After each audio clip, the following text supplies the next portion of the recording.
A B C, तो इसमें angle भी क्या है 90 डिग्री, ठीक। और tan a बराबर दिया है 1/√3। तो यहाँ पे देखो ये क्वेश्चन की वैल्यू फाइंड आउट करना है, sin a cos c plus cos a sin c। अब तुम जानते हो tan a बराबर लंब बटे आधार, तो a एंगल ये है, तो इसके सामने की भुजा ये क्या बन जाएगी लंब। तो यहाँ ए एंगल ए के लिए लंब क्या बनेगा BC, तो हमने 1 लिख दिया। और आधार क्या बनेगा AB, और सबसे बड़ी वाली भुजा क्या बनेगी 2 कर्ण, 2 निकालना है अभी। तो देखो संपूर्ण त्रिभुज ABC में AC स्क्वायर बराबर AB square plus BC square, ये पाइथागोरस प्रमेय हो गई। तो AC बराबर √AB की वैल्यू कितनी है √3 और BC की वैल्यू क्या है, फिर यहाँ से AC की वैल्यू 2 आ जाएगी, ठीक है। अब उसके बाद देखो ये क्वेश्चन है sin a cos c plus cos a sin c। यहाँ पे देखो sin a है, एंगल A है, फिर A के सामने की भुजा ये BC, ये लंब होगी, बड़ी वाली कर्ण होगी, और बची क्या हो जाएगी आधार।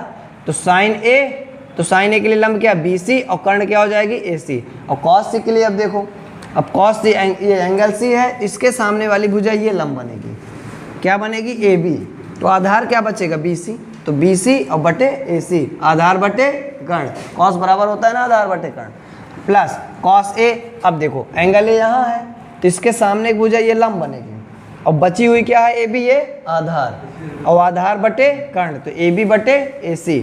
अब sin C कहाँ है यहाँ, तो sin C बराबर क्या होता है लंब बटे कर्ण, इसके सामने एक भुजा क्या हो जाएगी लंब, तो लंब क्या है AB और कर्ण क्या है AC, तो AB बटे AC। अब सबकी वैल्यू रख दो, BC कितनी है 1 और कर्ण कितनी है 2, BC कितनी है 1, AC कितनी है 2, AB कितनी है √3, और ये क्या है AC कितनी है 2, ये भी क्या है AB, फिर √3 फिर 2, फिर सॉल्व करोगे वैल्यू बना जाएगी।